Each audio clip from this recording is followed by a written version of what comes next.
آپ لوگوں کو میری بات شاید سننے میں عجیب سی لگ رہی ہوگی. عجیب تو نہیں لگ رہی آپ لوگوں کو؟ چونکہ پیپلز آنے میں تو مار دھاڑ والی تقریر لوگ سنتے ہیں. یہاں اٹھا پھٹک یہ وہ رگڑ گھس وہی سب سنا کرتے ہیں. تقریر وہ نہیں ہے جو رگڑ گھس ہو. تقریر وہ ہے جو دل میں خدا کی یاد پیدا کر دے. تقریر وہ ہے جو آنکھ سے آنسو کے قطرے لے آئے. تقریر وہ ہے جو اپنا مقصد حیات بتا دے. تقریر وہ ہے جو بدن میں اللہ کا ڈر پیدا کر دے. قرآن شریف میں یہی ساری باتیں، میں قرآن ہی تو پڑھ رہا ہوں، قرآن ہی تو پڑھ کے سنا رہا ہوں. تقریر اور یہی قرآن سرکار دو جہاں علیہ السلام پہ نازل ہوا، اور حضور نے ساری زندگی قرآن پاک کا درس لوگوں کو دیتے رہے، سمجھاتے رہے. اور قرآن پاک چھوڑ کے سرکار اپنی قبر انور میں آرام کر رہے ہیں، اور سارے غلاموں کو وہیں سے دیکھ رہے ہیں. دیکھتے ہیں کون قرآن پہ کتنا عمل کرتا ہے، کون فلم کے ہیرو کی نقل کرتا ہے، کون ایکٹر کی نقل کرتا ہے، کون کرکٹر کی نقل کرتا ہے، کون کسی چمار کی نقل کرتا ہے، کون کسی خبیثہ کی نقل کرتا ہے. تم کو جو من میں آئے کر لینا. حضور کی ایک حدیث ہر جمعہ کے دن خطبہ رضویہ میں تلاوت کی جاتی ہے. اعمل ما شئت، do what do you want, جو تیری طبیعت ماتا ہے کر. جلسہ سے اٹھ کے بھاگ جاؤ، مسجد میں شراب پیو، مولانا کی گردن میں چادر ڈال کے مار دو، اپنے باپ کی چھاتی پہ چڑھ کر کے 2-4 فائٹ مارو، اپنی ماں کو گھر سے نکال کے بھیج دو درگاہوں پہ بیٹھ کے بھیک مانگے. جو تیری طبیعت میں آتا ہے کر. کتنے دن تک زندہ رہو گے؟ 60 سال، 65 سال، 70 سال، 80 سال، 90 سال.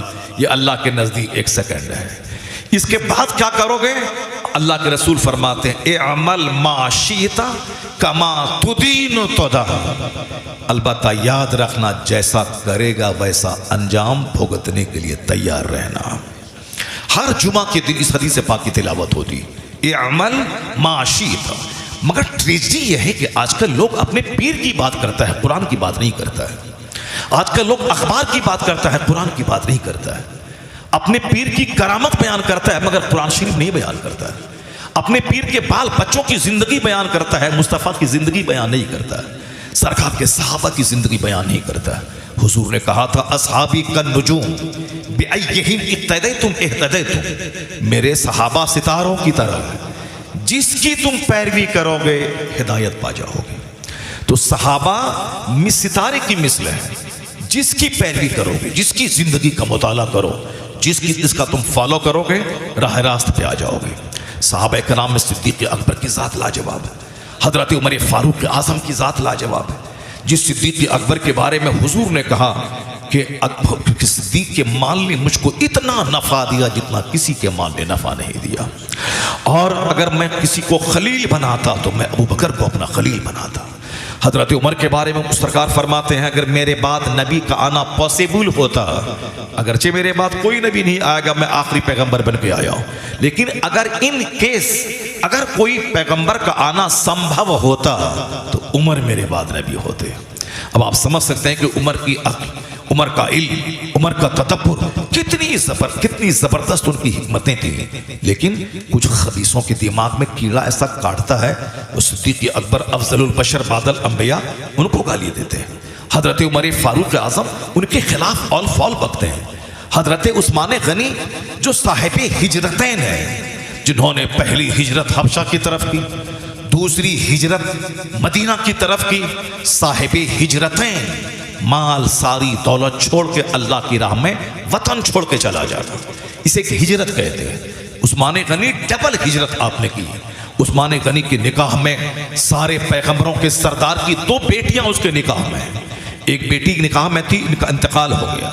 دوسری بیٹی آپ نے ان کے نکاح میں دیا، پہلے رقیہ کو دیا، پھر ام کلثوم کو دیا. دونوں کا انتقال ہو گیا. تو حضور نے کیا کہا؟ اے عثمان، اگر میرے پاس 40 بیٹیاں ہوتی تو ایک ایک کر کے سب تمہاری نکاح میں دے دیتا.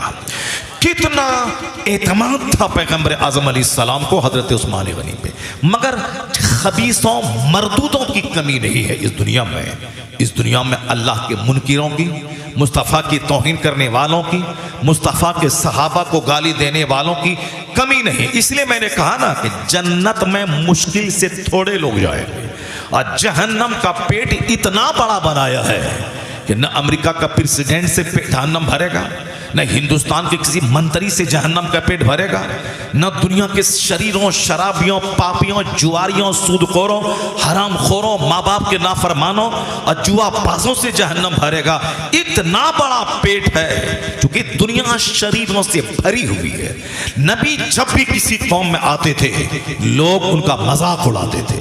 ہم لوگ تو چلو کھانا کھاتے ہیں اس لیے میری بات میں اثر نہیں رہا، ہم لوگ لفاف لیتے ہیں اس لیے چلو میری بات میں اثر نہیں رہا، مگر انبیاء کرام جو اس دنیا میں آتے تھے وہ لوگوں سے تبلیغ دین کے بدلے میں کھانا تک نہیں مانگتے تھے، تبلیغ دین کے بدلے میں نذرانہ تک نہیں لیتے تھے۔ وہ کہتے تھے لا ارید منکم، میں تم سے اس کا کوئی بدلہ نہیں مانگتا ہوں۔ آج شریر بدتمیز قسم کا آدمی جس کو نمازی نہیں بننا ہے، جنتی نہیں بننا ہے، شریف نہیں بننا ہے، جس کو خبیث مردود ہی رہنا ہے، وہ کہتا ہے کہ مولانا کی تقریر میں اثر کہاں رہا، یہ تو لفاف لیتے ہیں تو کھانا کھاتے ہیں۔ میں کہتا ہوں خبیثوں مردودو، اپنے سینے پہ ماتم کرو۔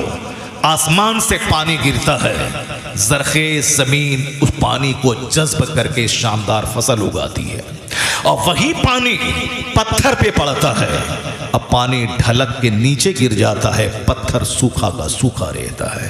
قصور پانی کا نہیں ہے، قصور اس پتھر کا ہے جس پتھر میں وہ پانی جذب نہیں ہوتا ہے۔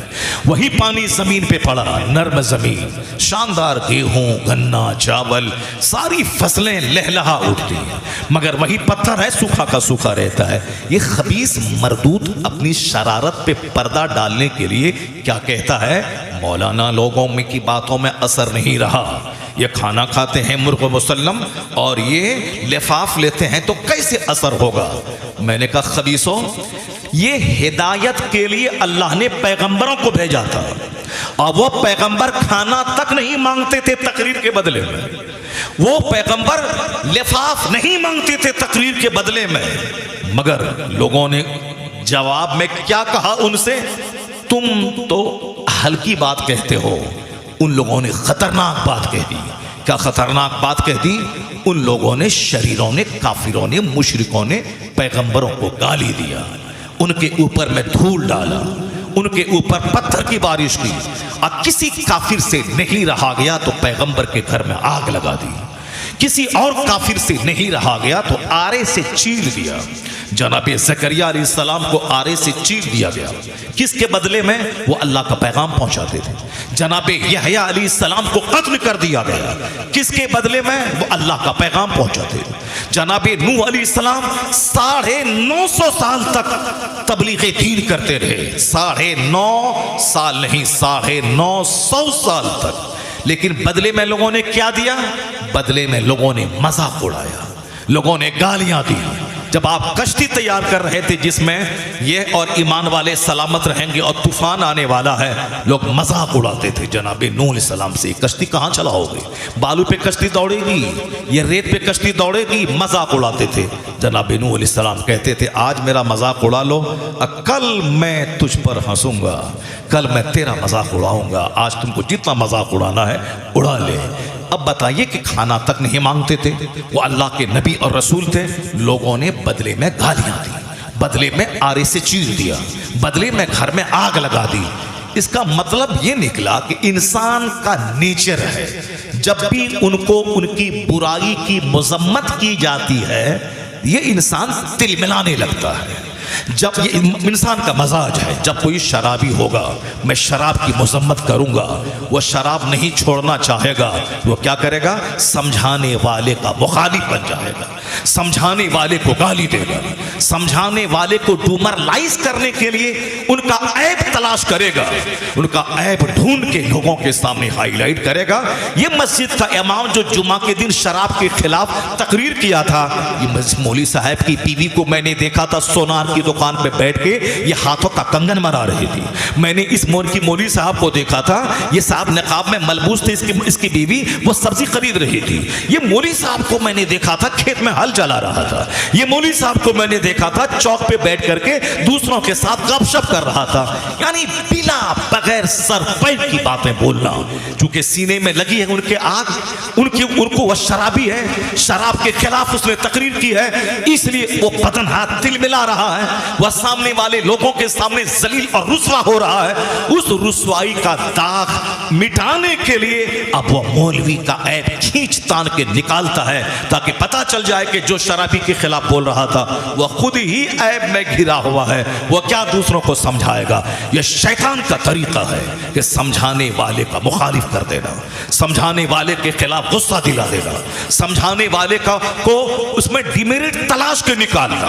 معلوم ہے جب قارون کو حضرت موسیٰ علیہ السلام نے کہا کہ اللہ کا قانون ہے زکوٰۃ نکالنا ہے، قارون نے جب زکوٰۃ نکالا تو بے پناہ مال زکوٰۃ میں نکل گیا۔ قارون کو مال کو دیکھنے کے بعد لالچ پیدا ہوا کہ اتنا کروڑوں کا مال زکوٰۃ میں، جبکہ 40واں حصہ نکالنے کے بعد اتنا سارا مال نکل جائے گا۔ تو اب قارون کے دماغ میں یہ ایک شیطان نے سجھایا کہ جو پیغمبر موسیٰ علیہ السلام تمہیں اللہ کا قانون بتا رہے ہیں ان پر عیب لگا دو، ان کو رسوا کر دو تاکہ پھر دوبارہ یہ زکوٰۃ کے بارے میں بولیں گے نہیں، اتنا کروڑوں کا مال زکوٰۃ میں نکلے گا نہیں۔ تو انہوں نے خریدا ایک فاحشہ عورت کو، ہم میٹنگ کریں گے، بنی اسرائیل کو جمع کریں گے اور اس بنی اسرائیل کے محفل میں جناب موسیٰ علیہ السلام کو بلائیں گے، وہ ہم کو سمجھانے کے لیے بولیں گے اور تم کھڑی ہو کے پورے بھرے مجمع میں کہہ دینا کہ یہ جو سب کو سمجھا رہا ہے اس نے میرے ساتھ بدکاری کیا ہے، تو تم کو اس کے بدلے میں ڈھیر سارا مال اور پیسہ دیں گے۔ میں سماج کا مزاج بتا رہا ہوں، میں سماج کے حالات پہ ایک تنقید کر رہا ہوں۔ آج جو لوگ عالموں کے خلاف، آج جو لوگ خطبہ جمعہ کے خلاف، جو لوگ تقریروں کے خلاف بولتے ہیں، صاحب میں ان کو کہہ رہا ہوں کہ یہ لوگ کسی زناکار جو سماج کا چودھری ہے اس کے خلاف کوئی تحریک نہیں چھیڑتا، جو سماج کے شرابی جو اپنے دوستوں یاروں کے ساتھ شراب کی بھٹی میں بیٹھ کر روزانہ شراب پیتا ہے اس کے خلاف یہ نہیں بولتا ہے کہ ان کی بیٹی کی شادی میں نہیں جائیں گے، ان کے گھر کے صوفے پہ نہیں بیٹھیں گے، یہ شرابی ہے، اس کے انگ انگ میں شراب ہے۔ جبکہ حدیث میں آیا ہے کہ ایک بوند شراب اگر کسی کے بدن میں داخل ہو جائے تو اس کی کوئی دعا قبول نہیں، کوئی نیک عمل قبول نہیں ہوتا، اگر اسی حالت میں مر جائے تو اس پر جنت کی خوشبو حرام ہو جاتی ہے، اسی حالت میں اگر وہ مر جائے جنت کی خوشبو حرام ہو جاتی ہے۔ لیکن نانی مرے کسی کی جو اس شرابی کے خلاف بولے میں اس کے گھر میں نہیں جاؤں گا، میں اس کے صوفہ پہ نہیں بیٹھوں گا، میں اس کی بیٹی کی شادی میں شریک نہیں ہوں گا، نہیں، چونکہ وہاں ڈر ہے، وہ شرابی پردھان ہے، وہ شرابی گاؤں کا وارڈ کمشنر ہے، وہ شرابی گاؤں کا ارب پتی ہے، وہ شرابی گاؤں کا زمیندار ہے، مگر یہ مسجد کا مولوی صاحب یہ تو 10,000 کمانے والا غریب مولوی ہے، یہ اگر کچھ بولا شراب کے خلاف، زنا کے خلاف، سود کے خلاف صاحب، تو اب ان کے خلاف طرح طرح کے عیب، ہر چائے کی دکان پہ عیب نکالے جاتے ہیں۔ جو عیب کا پتلا ہے اس کے خلاف نہیں بولتا، کیوں؟ وہ 2-4 جوتا مار کے چہرہ لال کر دے گا، اور یہ